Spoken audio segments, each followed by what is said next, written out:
আল্লাহর নিয়ামত আসে মানুষের কিছু কর্মের উপরে। তার মধ্যে একটি কর্ম বা একটি কারণ হলো আদব, আপনার আদব কায়দা। মানুষের সাথে আদব কায়দা ভালো রাখবেন, আপনার নিজের চরিত্র আদব কায়দা ভালো রাখবেন, আল্লাহর নিয়ামত আপনার কাছে আসবে। বেশি বেশি করে শুকরিয়া আদায় করবেন, আল্লাহর নিয়ামত আপনার কাছে আসবে। আপনার গার্লফ্রেন্ড আপনাকে ছেড়ে যেতে পারে, আপনার স্ত্রী আপনাকে ছেড়ে যেতে পারে, আপনার সন্তানরা আপনাকে ছেড়ে যেতে পারে, আপনার বন্ধু বান্ধবরা আপনাকে ছেড়ে যেতে পারে, এই সবাই হয়তো আপনার সঙ্গে বেইমানি করতে পারে, কিন্তু আল্লাহ আপনাকে কখনো ছেড়ে যাবেন না। আল্লাহ আপনার সঙ্গে এই বেইমানির কথা কোনোদিন উঠবেই না। সেহেতু আপনার ভালোবাসা, আপনার সম্মান, আপনার সব কিছু যা আছে সব কিছু আল্লাহর প্রতি দান করুন, সব কিছু আল্লাহর জন্য রেখে দিন। তাহলে সেই আল্লাহর কাছ থেকে সবসময় আপনি ফলাফল সঠিক পাবেন।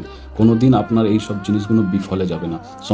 সারাটা জীবন আপনি মায়ের গর্ভে যতদিন ছিলেন তখন থেকে যতদিন দুনিয়ায় বাঁচবেন, এবং আখেরাতেও আল্লাহর রহমত আপনার কাজে লাগবে। আল্লাহর রহমত আমাদেরকে ছেড়ে কোনো দিনও যাবে না। আমাদেরকে আশাবাদী থাকতে হবে। আল্লাহর রহমত সারা জীবন আখেরাত পর্যন্ত আমাদের সঙ্গে থাকবে। ইনশাল্লাহ আমরা আল্লাহর রহমত নিয়েই একদিন জান্নাতে প্রবেশ করব।